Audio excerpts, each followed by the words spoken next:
From the New York City area, welcome to the Badass Counseling Show, where the master badass himself, Sven Erlandson, takes you deep and gives balm for the soul, baby.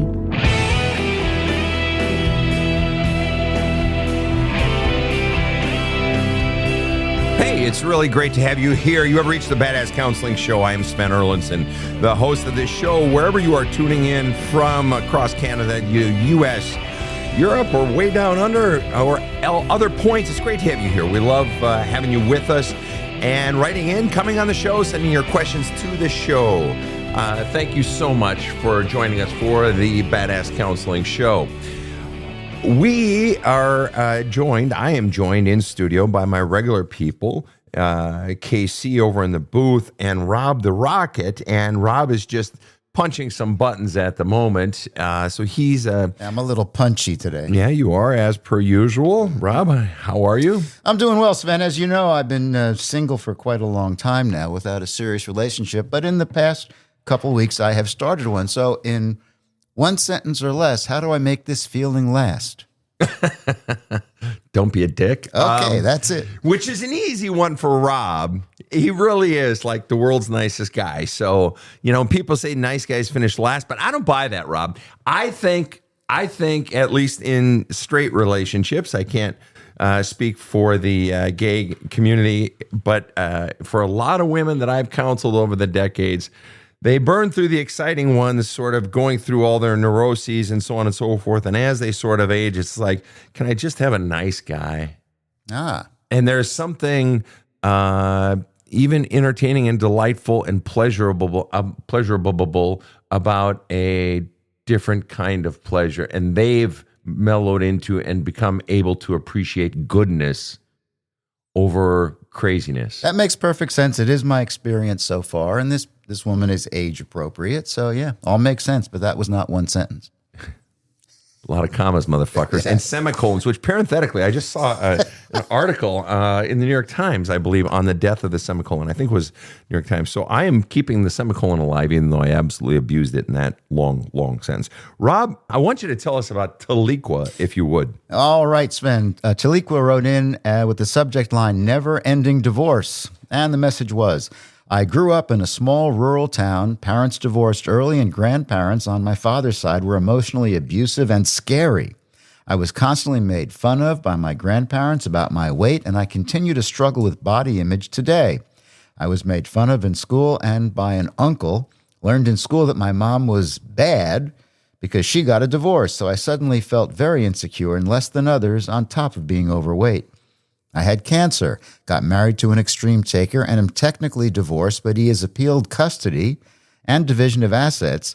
He puts our 3 kids in between, communicates through them, tells them I hate him, and relies on them for emotional support. They are 6, 8, and 10, and the divorce has been going on for over 2 years. He says they need to know I don't want them to see him, and I caused this. Mind you, he never had time to babysit his kids or spend time with them while we were married. He flat out refused. Would tell me you got shit in one hand and wish in the other and see which one fills up faster. He has extended summer parenting time but hasn't used it in 2 years, yet says the kids are being ripped away from him. He stonewalled me for almost 2 years at the end of marriage, cheated and was caught red-handed with men, but denies it and blames me. He is an alcoholic and thinks he never does anything wrong and everything is my fault and he is the victim. How can I move on when he keeps taking me back to court? How can I help my very young kids while not throwing their dad under the bus and heal from my past traumas? Teliqua, good to have you on the show. Thank you for having me. Pleasure's ours. Okay, let's get some things out of the way. So he says they need to know I don't want them to see him, and I caused this. Is it true that you don't want them to see him? Yes or no? No. Okay, got that out of the way.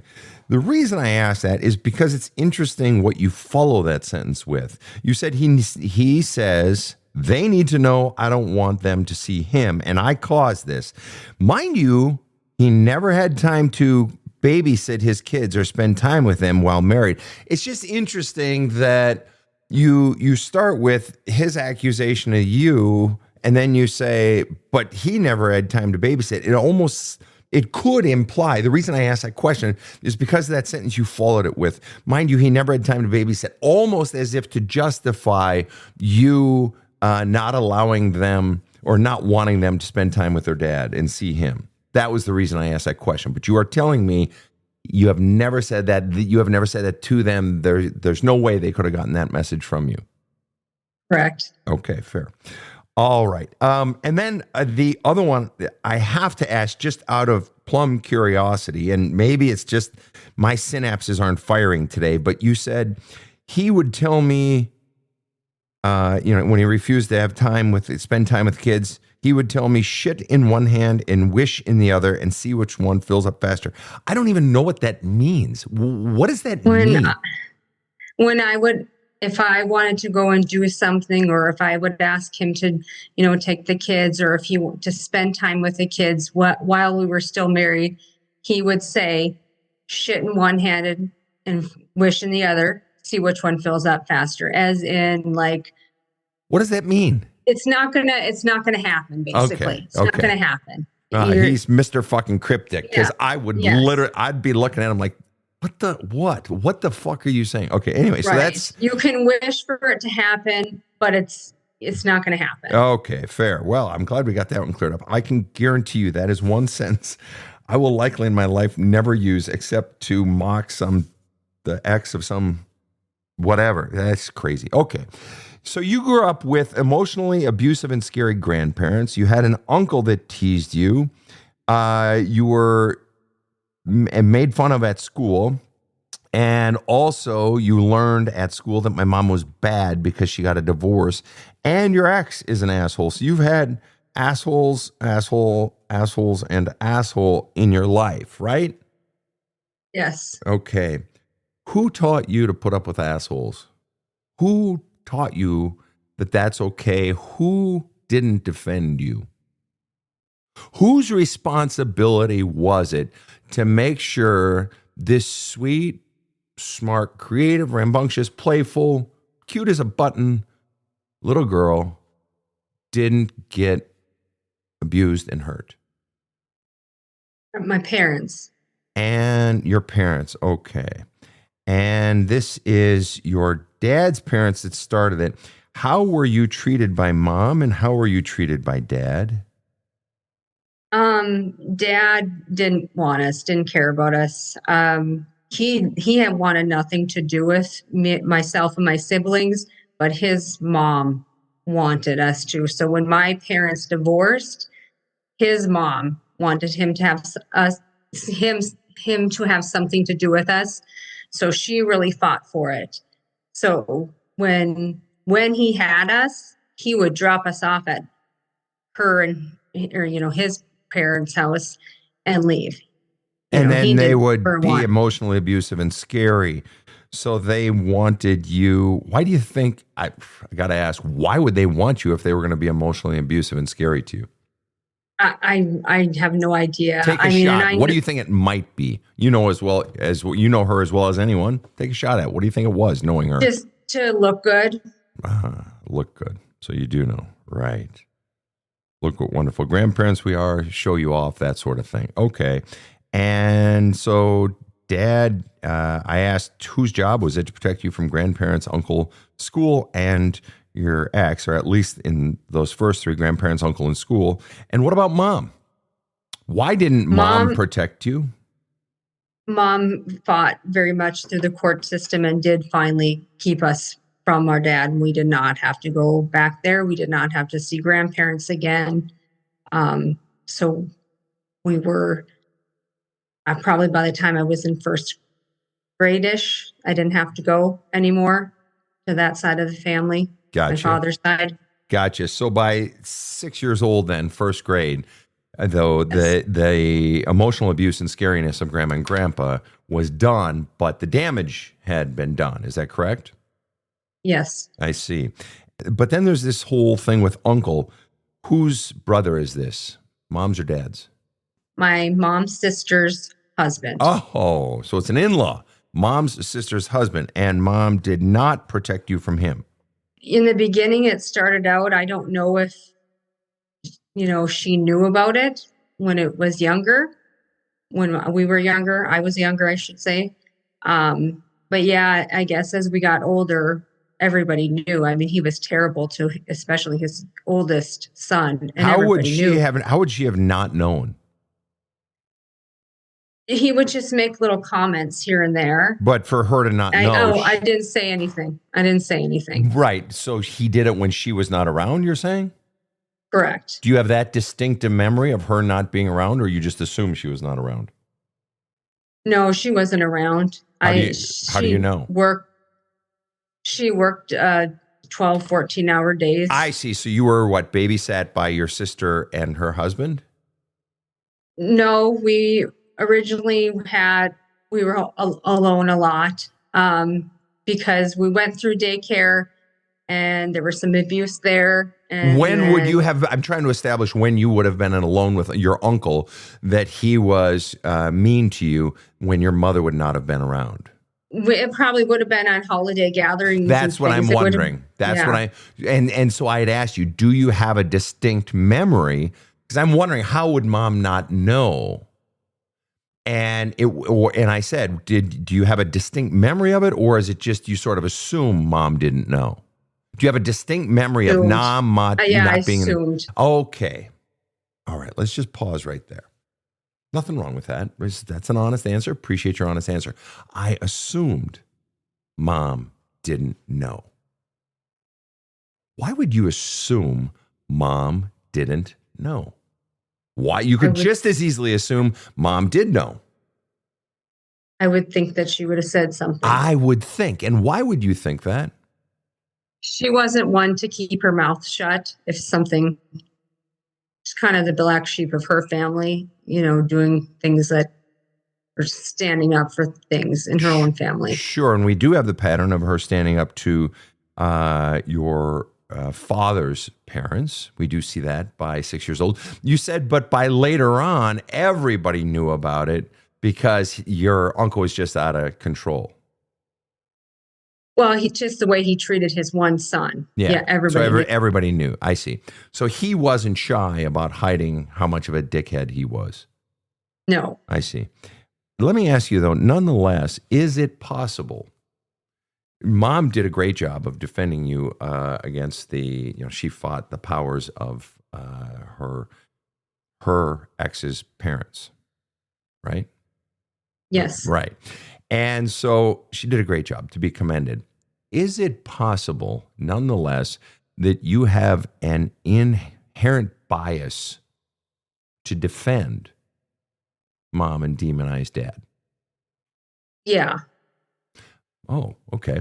And if you have a bias, and setting aside even the demonizing of dad, who's clearly not interested in his kids, so he doesn't need much help from us, demonizing him, and we're seeing the pattern repeated then, obviously, in your husband that you chose. But why do you think you have a bias to defending mom?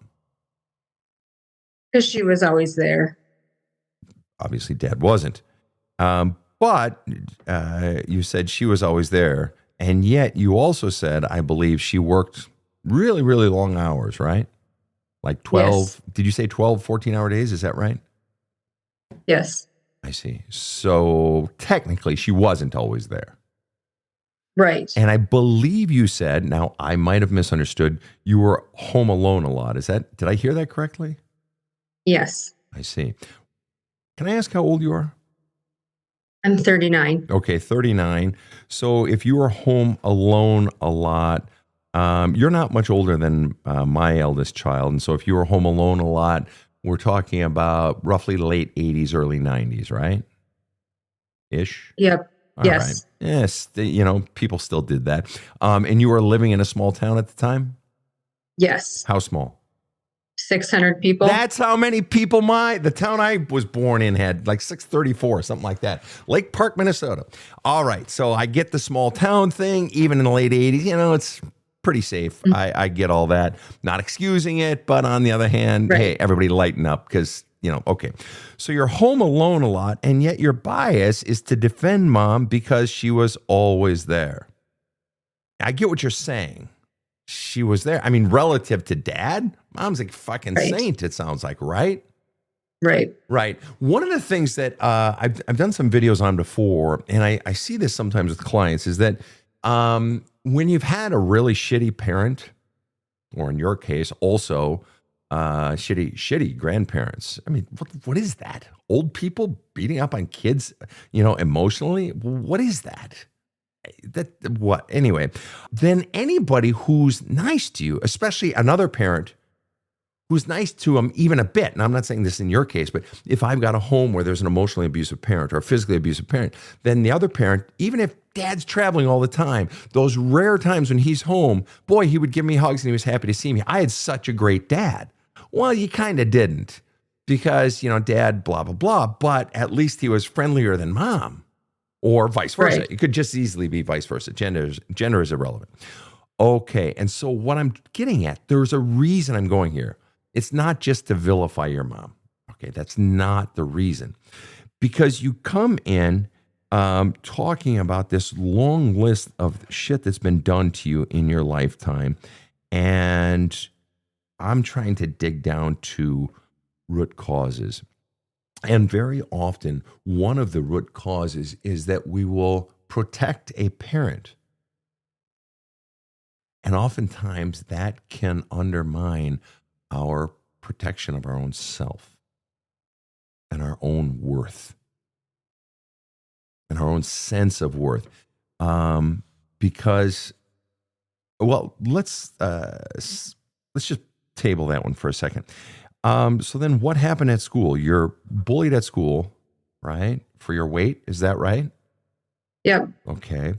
And then you said, I learned in school that my mom was bad because she got a divorce, and learned that you draw a distinction between two sentences. I was made fun of in school and by an uncle. And then in your next sentence, as if a separate thought, I learned in school that my mom was bad because she got a divorce. So it's a separate thought because you got made fun of, likely because of your body image in school. And then it's also separate because you discovered you were bad because of mom divorcing. But I'm wondering if those two sentences are different also because you learned that your mom was bad from another source other than the bullies that were bullying you. Who taught you that mom was bad? Well, I just distinctly remember a little girl telling me, and I know now that she probably heard it from an adult, that my mom was bad because she got a divorce, and you don't get divorces, you work through it. And so I just remember thinking, there's something wrong with me. You don't do that. There's something wrong with me. You don't do that. Who doesn't do that? The parents don't do that. And what are you feeling right now? You are crying very strongly right now. Let the tears come. It's okay. This is good. This is good. What's going on inside you right now? What are you feeling? I was always a very confident kid up until that point. And it just seems like after that, I realized I wasn't like everyone else. And I always felt since then, I'm different. I don't fit in. Even though I had plenty of friends growing up, I've just always felt I was different. And I mean, intellectually, I know that's not the case, but it doesn't change how I feel. Right. And again, on that intellectually or thinking about that little girl that was you, do you recall how old she was? You? Kindergarten. We were in kindergarten. So that's about 5. Right. So you're 5 years old, and this little snot-nosed girl who's trying to, be a dick says, you're bad. My mommy says you're bad, or my daddy says you're bad because you're divorced, and, you're supposed to work it out, and you're bad. Something along those lines, however a kindergartner might say it. Yeah. Right. Yeah. Right. So at 5 years old, even though you had already been bullied, at that point, we know by grandma and grandpa, by uncle, by 5 years old, You said, I knew at that point. I was confident up till then, which means you have memories prior to that. And I was confident even despite Grandma and Grandpa's teasing and Uncle's teasing. But there was something about that was so powerful that it just knocked me over and changed me forever. And I knew I was different, didn't fit in, etc. Or that was the straw that broke the camel's back, in addition to all the other stuff. Now, that one comment in a vacuum potentially wouldn't knock a kid over, but it could.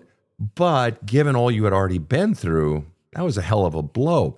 What was it, do you think, just sort of playing with it a little bit, what was it about that comment that was different from the shit you were eating from Grandma and Grandpa and from Uncle and from the school bullies, whether they were girls or boys or whatever? What was different about that comment? Why that one? Why not 10 insults earlier? Or why not that one insult that came when you were in, at the midway through first grade? Why that insult in kindergarten? Why that one? I just feel like I had been hearing about the weight since I could always remember it. It was nothing new. And I had already learned at that point to just pretend it didn't hurt, or to, be tough, if you will, even though it hurt, but if you didn't act like it hurt. And then it was just, it had never occurred to me that that was bad or wrong, or there was something wrong with that. And so that one really caught you off guard. Yeah. I see. And I had woken up to, they hadn't experienced that, but I had woken up to my dad hitting my mom against the wall and telling her, now look what you did. You woke the kids up. And so I knew if I heard stuff like that, you didn't come out there, because then my mom would have to pay for it. So you had to stay hidden. If you came out, Mom would have to eat even more shit. I see. Okay. Yeah. And when you saw Dad do that or heard that, what did it make you feel? Give me a feeling word. Scared. And when that girl and all those other times you pretended it didn't hurt, but that you're admitting it did hurt if you have to pretend it didn't. Yeah. When that girl said that, give me a feeling word of what it felt. When that girl said that in first grade, or in kindergarten, you're 5 years old, and she said, "You're bad. Your mom's divorced. You're stinky. You're no good." How did it feel? Give me a feeling word. That's not really a feeling word. Less than. I mean, I didn't matter. And so knowing that you were less than, being tagged as less than, did that generally register as mad, sad, stupid, low, bad? Sure. Definitely low. Yeah. All right. We're going to check more into this right after this quick break. So I was telling a buddy of mine how he seems happier. He told me about the book that changed his life. So I bit. I went to the Badass Counseling website and downloaded There's a Hole in My Love Cup audiobook. I started listening to it on my commute home from work, and holy cow, it was a Louisville slugger to the face. I literally sat in my car in the driveway night after night, listening through to the end of a chapter or doing the journaling exercises. My wife started to see changes. I started to change a lot. My default response stopped always being anger. Now I manage a team of salespeople, and I changed as a leader. I was listening more, not always just reacting. When their numbers started going up seemingly out of nowhere, I knew what the reason was. There's a Hole in My Love Cup is now required listening for any person on my sales team or working for me, and I gladly buy it for them. You gotta listen to this book. This show provides soul counseling intended to entertain and inform, and is not medical advice.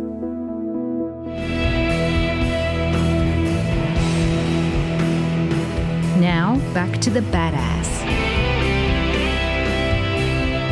We are back with Teliqua.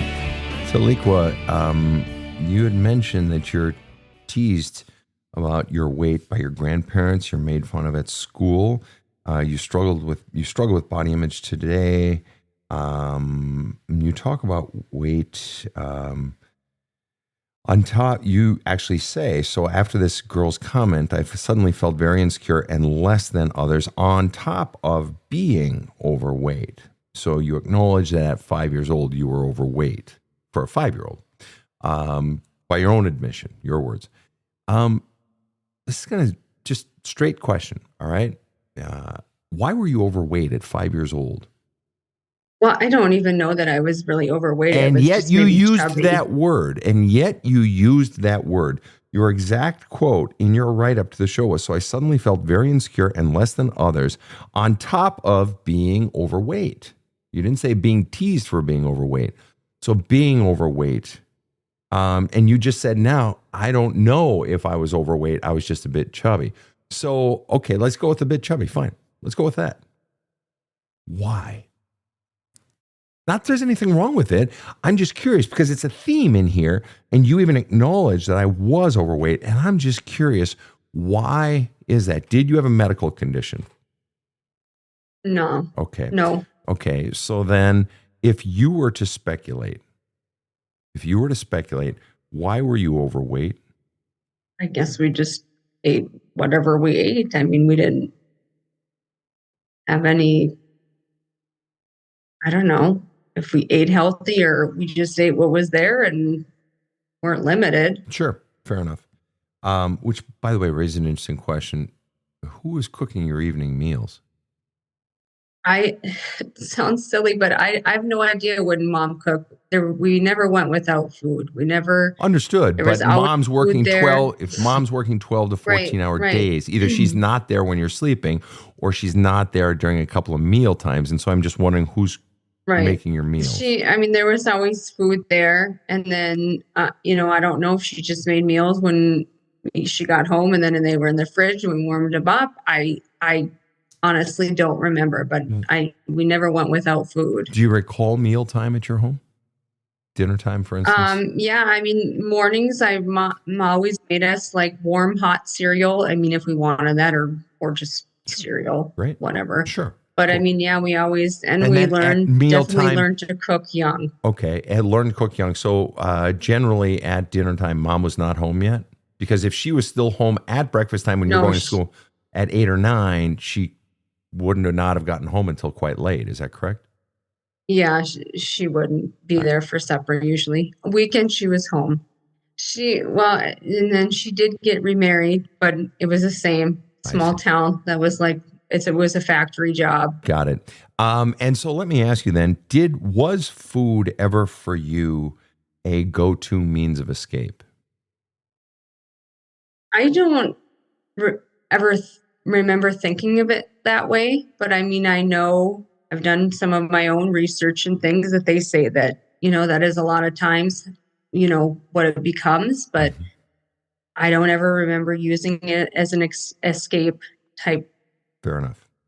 Okay. I want to then backtrack. Thank you for clearing that up regarding your weight.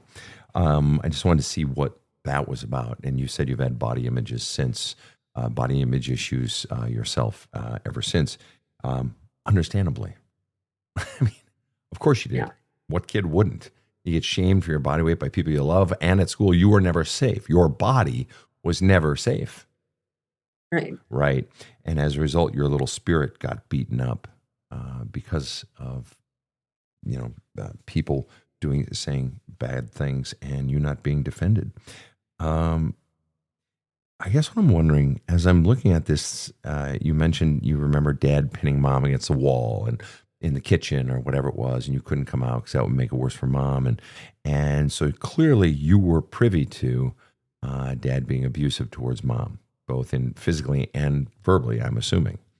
Okay. Yes. And also you got insulted at school, the pivotal insult of your life for quite some time, for a significant chunk of time. It sounds like the one that really just changed everything for you, that you couldn't sort of pretend anymore, was the one that really had nothing to do with you, technically. You were being insulted because of your mom. That was clearly what it was. Your mom is bad, and by extension, you're bad. And I guess what I'm wondering is, how much of your life, if you were to be totally honest, in your own head, in your therapy, in your conversations with your mother, in your life, what percent of your life have you spent defending your mom? Even if only in your own head. Maybe 50%. Okay. And that's kind of a middle of the road number. If I sort of shoved you off of that middle of the road, off the fence, I forced you to pick one side of the fence or the other. You can pick any other number between 0% and 100%. You can pick any other number, but you can't pick the middle. What number would you pick? 60. Why did you go up and not go down? You could have picked 40. You could have picked 49%. You chose 60. Why did you go up? Just because I've always thought she's been strong to do what she did. No doubt about it. No doubt about it. And is it possible? So you've spent that time defending your mom. Isn't it possible that in your own head, as a small child, you have visual images and verbal images, imprints of your mom being a victim to your dad? On top of it, you are teased as a result of your mom. Well, come on, you loved your mom. Yep. And now she's being put down. So any child, at least in their own head, well, wait, that's my mom. Don't talk that way about my mom. I love my mom. And so if we see someone getting hurt whom we love, we feel the need to protect. And I guess I'm just wondering how much of your life has been spent protecting your mom, defending your mom. And you said, 50 to 60%, somewhere in there, roughly. And how much of your life has been spent protecting yourself, even if only inside your own head? Not much. Give me a percent, please. 10. What do you make of that? Well, it's not very good. Well, I agree with you on that. Why do you think it is that you've only defended yourself 10% in your lifetime? Probably till the last few years, I didn't really see it. I didn't see what? Well, like how much of a people pleaser I was. And why do you think you were a people pleaser? Because it was easier not to make people mad and to go with the flow. Your voice is cracking. Why are you crying right now?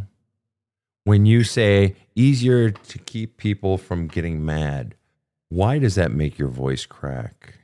Make you sad? Why? Because I spent so much of my life trying to mold myself into what other people will like instead of being me. And why would you mold yourself into what other people like? What's the fear driving the behavior? Remember, if you're ever trying to understand why someone's doing something that doesn't make sense, always ask yourself the question, what's the fear driving the behavior? Speculate the answers, go with the biggest, hairiest, scariest one. Why would you mold yourself into what other people will like? Why become a people pleaser? Why? Because they might not like me, who I really am. Yeah, and they might fucking hurt you and tease you and put you down and emotionally abuse you and be scary and tell your own children that you hate them and all this stuff because they might hurt you. Because since you were a little fucking child, all you wanted was people to be nice to you. Just be nice to me. I'll do anything. Just be nice to me. That little girl is just saying, just be nice to me. Stop being mean.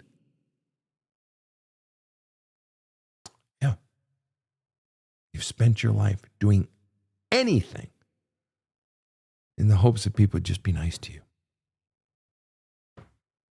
And despite titan efforts, it's drawn just the opposite. Right. And I'm sorry for that. That's terrible. It's a terrible way to live. And so, bottom line is, it troubles me that you've spent more energy defending mom than you've spent defending yourself. In fact, 6 times as much. Right.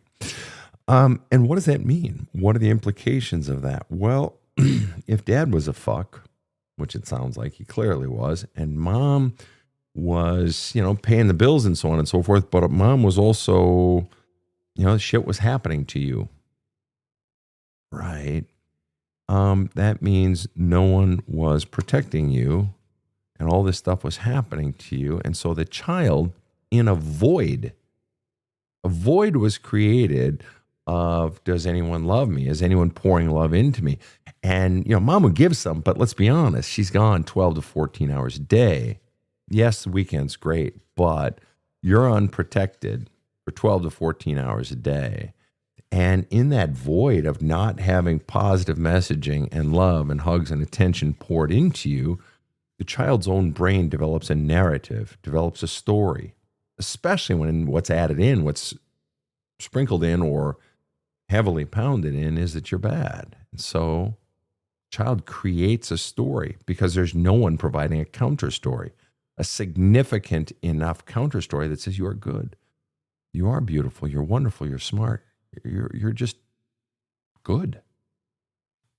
And I don't want, for so long, I just told myself she did her best because of what she had been through. And I don't want my kids to say that about me.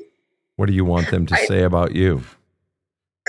I want them to say my mom got better so that she didn't pass this shit on to us.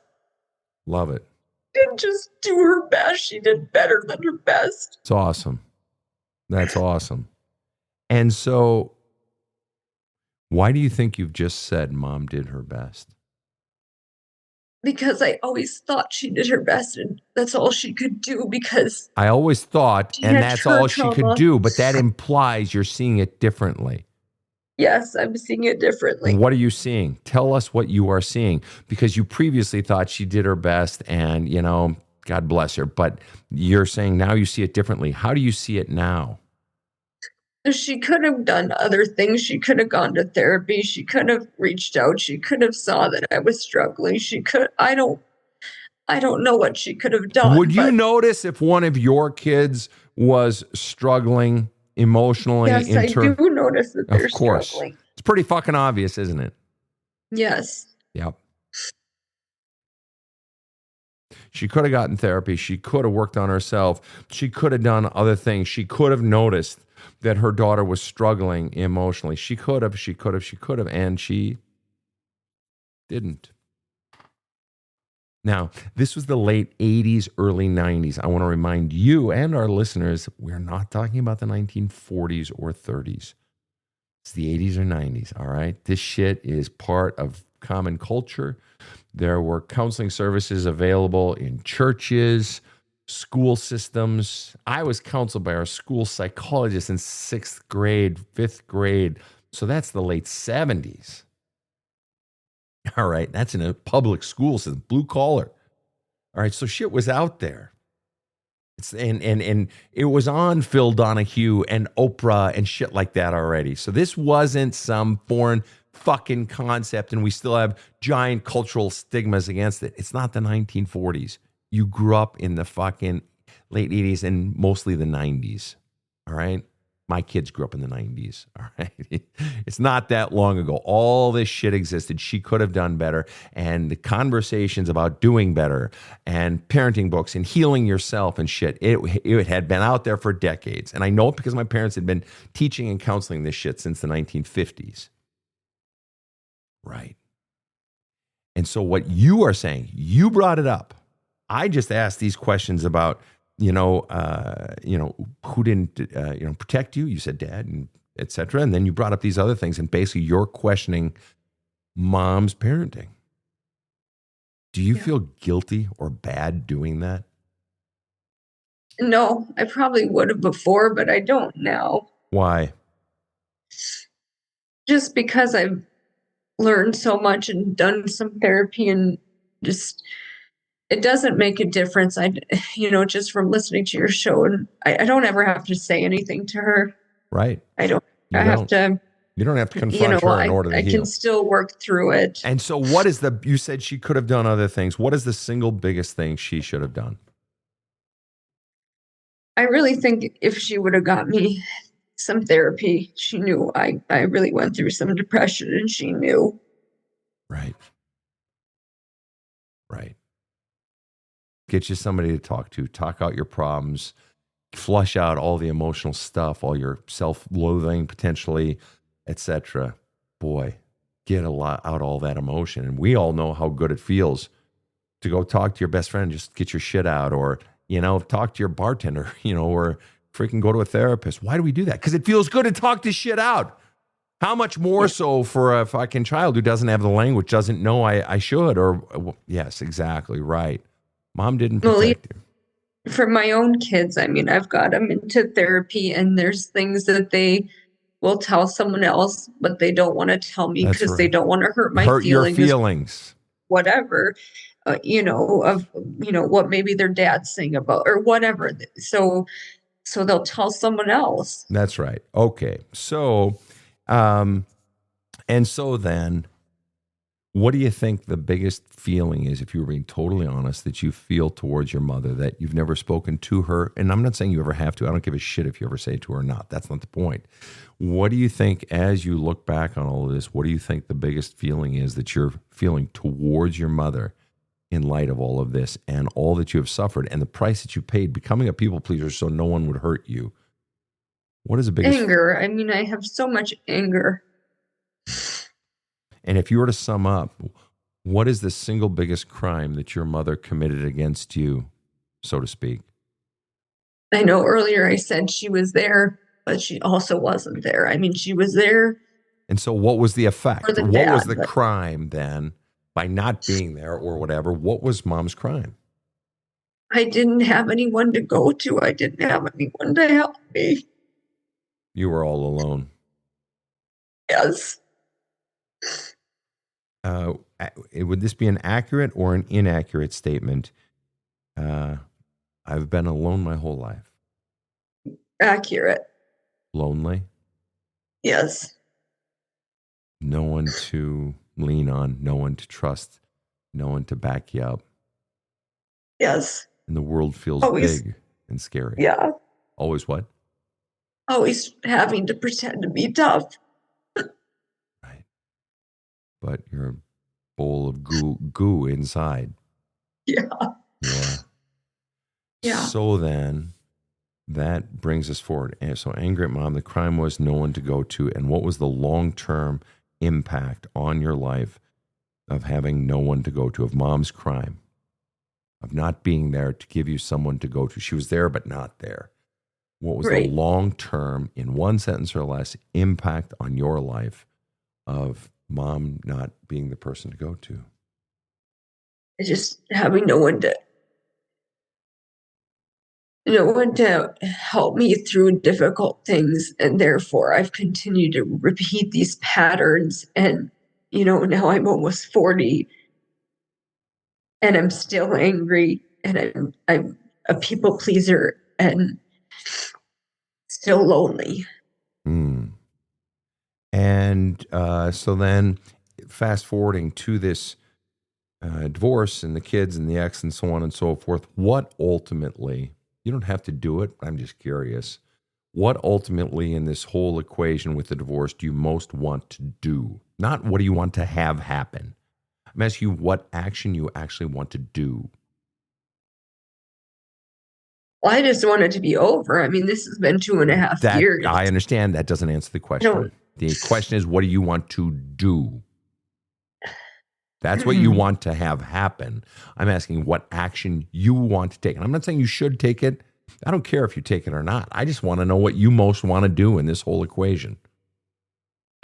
You don't have to do it. I'm just curious what it is.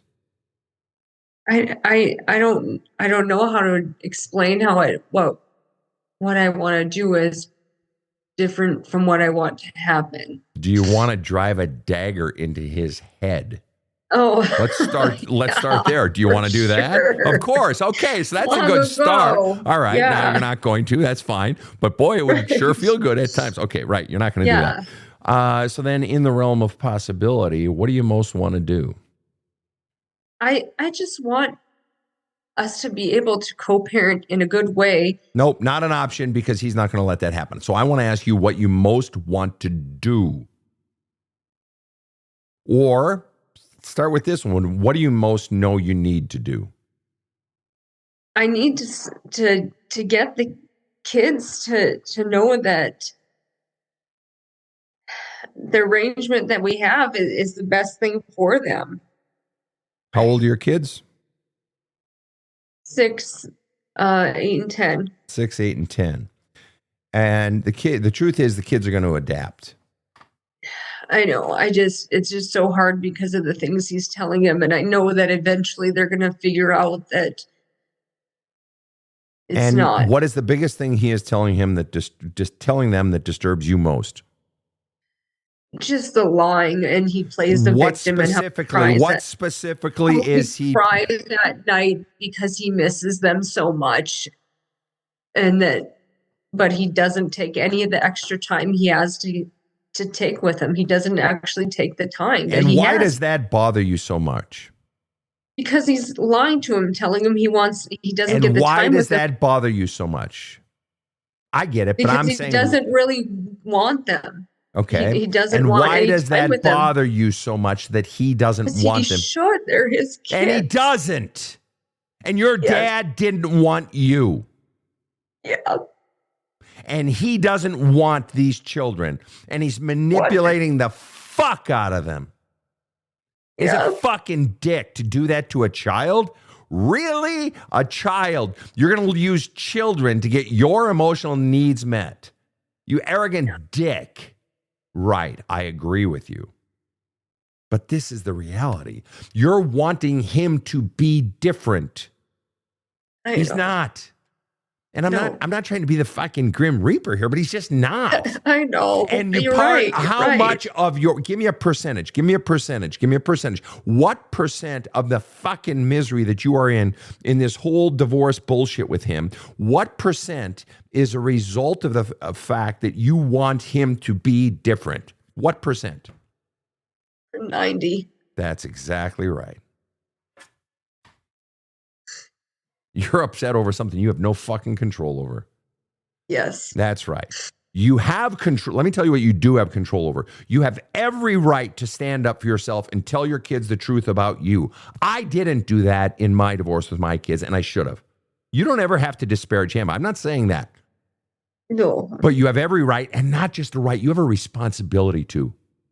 If you don't tell your kids, if you don't disassemble the lies that he is telling them about you, you are doing your kids a disservice. Do you want to know why? Because if they don't have a counter message, they're going to believe the message. They believe daddy to be a credible source.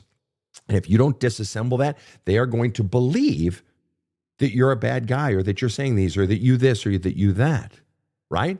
But while it makes it difficult for them to figure it out in their own heads, well, who's telling the truth? That tension is better because it forces them to begin to sift it out for themselves. It's better than believing mom is bad, because then they see you as a non-credible source. They begin to distance themselves, at least emotionally, from you, and you will pay the price of that. And they will pay the price of that because they will feel alone now under the control of this person who is obviously emotionally abusive towards him. You have a right for yourself to defend yourself. You have a responsibility to your kids to make sure that what is being said about you is not true. They need to know that you love them. They need to know that you are busting balls to do right by them and so forth. But that's not what you're hung up on. What you are hung up on is you are wanting him to be different. Give it to me in one sentence. Why do you so badly? That is the highest percentage you have given me today. You spent 60% of your life worrying about mom, 10% about you. So congratulations on that. Thanks, Grandpa. Thanks, Mom. Thanks, Dad, for fucking me over in that way. But here you throw out a 90 motherfucking percent. 90% you want him to be different. And I want to know in one sentence, why do you so desperately want him to be different?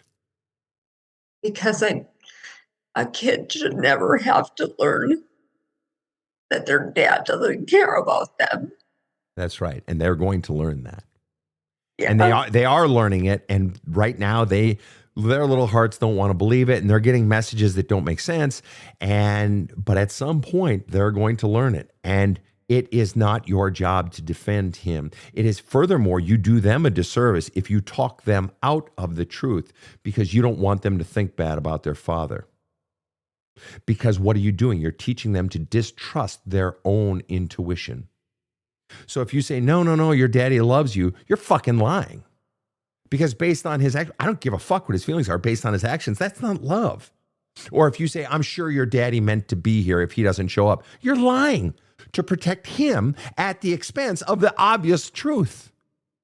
So you are making yourself a non-credible source, but furthermore, you are teaching them to distrust logic, teaching them to distrust their own intuition, their own inner voice. You are doing them a disservice if you protect him or their image of him at the expense of their own inner knowledge. Do you see that? Yeah. And that has they already what? They already questioned him. That's exactly right. Because what they have is they have the evidence of how he's acting and they have the evidence of how you're acting, of your actions day in and day out. It is not your responsibility to defend him. Furthermore, you cannot change how he's going to act. What you can do is forgive me. Stop being a fucking pussy. Stand up, be tough, defend your fucking kids. Do not back down with him. And do not let anyone write a counter message about you that is not fucking true.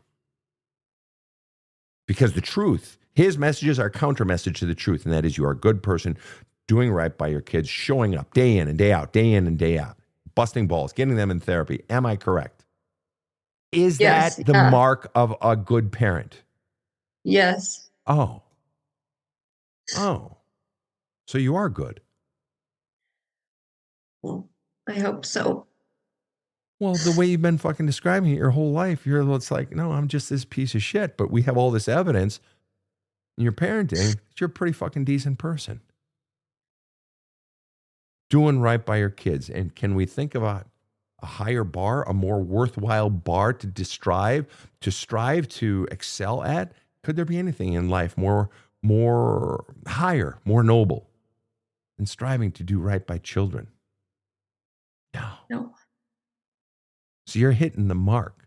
You're getting straight A's and gold stars at the most important thing, lady. Doesn't sound like a bad fucking person to me. So then the final question becomes this. Recognizing you can't change him. You know what? You've admitted it. And you're wasting your fucking time.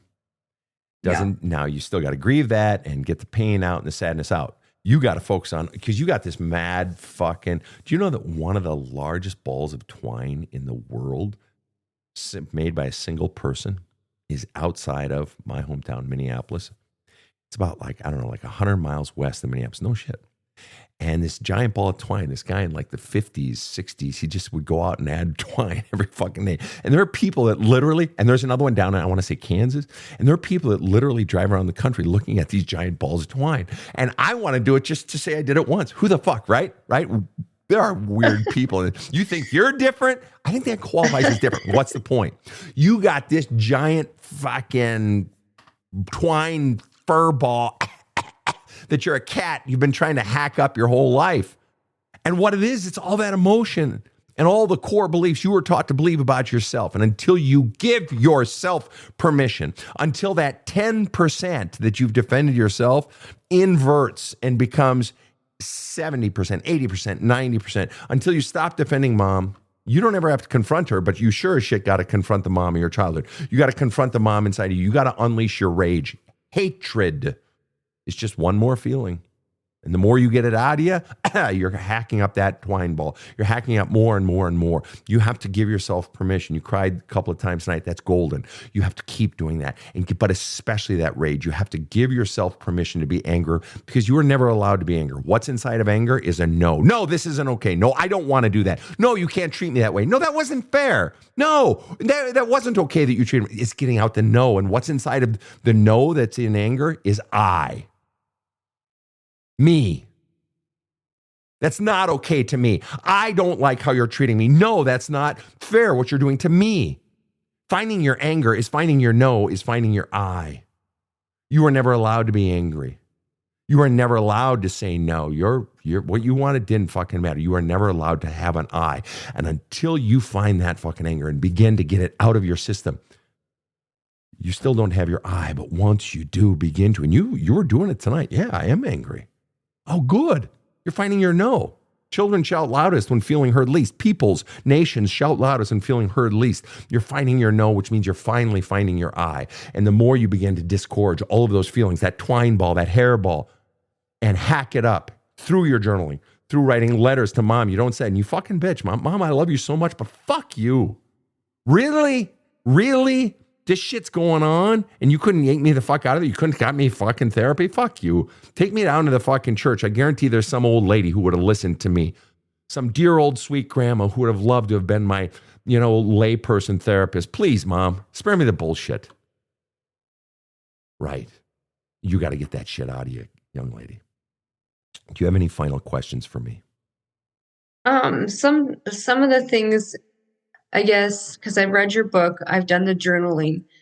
But sometimes with some of the anger, because the anger was there before the divorce and everything. I don't remember. I remember some things from childhood, but there's a lot that I don't remember. Like, how do I get down to that? Like, what if there's some issues from that, but I can't find them? Good. I love that question. It's one I get a lot. If you said you went through, there's a hole in my love cup, and you went through and you did the journaling, I want you to go back in and do it again in light of, and I get people who read that book 8, 9, 10 times and they do it and they get something new every time, especially after they've counseled with me or something.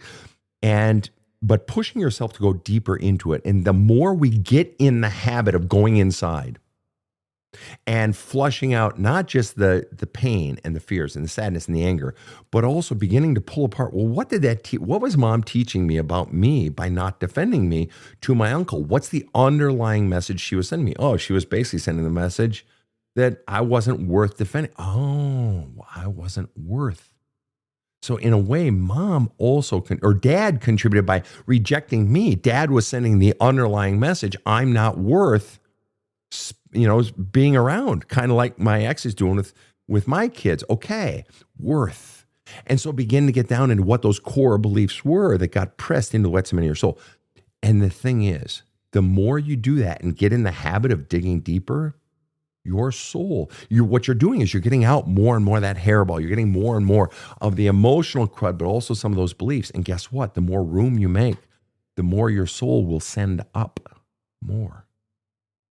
I tell clients all the time, especially after our opening session of 7 hours, I said, you go easy on yourself, and you can count on the fact that in the next few days or in the next few weeks or next month, or in the next week before our next session, whatever, you can count on, it's very possible you're going to have some new memories. Why? Because we began to get some out. Furthermore, in your journaling, in your writing letters you don't send, in using some of the other tools in the book, you've got the skills now. So now you can handle a bit more, and your own system knows that, and you become less scared. Part of the reason we lock down as children, there's like this automatic shutdown switch. We lock down memories and shit is to protect ourselves. It's too fucking painful. But if I'm no longer scared and I'm beginning to poke around in there and poke around and draw up more stuff, all of a sudden our soul sort of sends up some more and then a bit more. And so just trust that those will come. You don't have to force those. They'll come. They'll come. You just need to keep purging the pain, the fears, and the bullshit beliefs you've been taught about yourself, and trust that the rest will come. But you've got massive anger and hurt around mom, definitely around dad, and you got fucking rage around your ex and disappointment, betrayal, I'm betting, sadness. Just keep flushing. There's so much there. In fact, there's so much there that it was only a short amount below the surface today. That's how much is there. The very stuff that is uncomfortable that you don't want to touch, and those memories and how yucky they felt, go into those. Flush, and more will come, and you're going to begin to heal more. And guess what happens? The more you get that out, not just the emotions, but also those messages, by going into them, by naming the beast is half the problem. By doing that more and more, guess what? You're going to become stronger, and you're going to become clearer in your own sense of self. Well, Teliqua, you have been a kick-ass guest. I mean, it's not easy to go into this stuff, especially that childhood shit. How you feeling? It was a lot. Give me a feeling word. Overwhelmed. Overwhelmed. Good. And you want to know why that's good? Because that gives you a lot of meat to chew on, a lot of meat to pull off that bone. All right. So now you know where you're feeling overwhelmed. That's the place to start diving in. You don't have to do it right now, but tomorrow or this week or whatever, start diving in there. Don't avoid it. Remember, as Joseph Campbell said, the cave we most fear to enter holds the treasure we seek. And the treasure you seek is your freedom, your sense of self, your sense of strength. And where you're going to change from being that Cadbury egg where you're tough on the outside and goo on the inside, you're going to become more like a cat, soft on the outside, but don't fucking cross me. You're strong because you have your own sense of self. I want to thank you so much for coming on the show, Teliqua. You're just lovely. Thank you so much for having me. Pleasure was ours. And to everyone listening in, I think we all say a special thank you to Teliqua for opening up and sharing her story. So hard to do, yet she did it so fluidly. On behalf of my team, Casey in the booth and Rob the Rocket, have a kick-ass day. The Badass Counseling Show is strictly copyrighted. No copies may be made without the express written consent of the Badass Counseling Show, LLC. The Badass Counseling Show is produced by Karen Camparelli and Robert H. Friedman. Executive producer Sven Erlandson. Original music by two-time Emmy Award-winning composer Trevor Morris. Have a kick-ass day.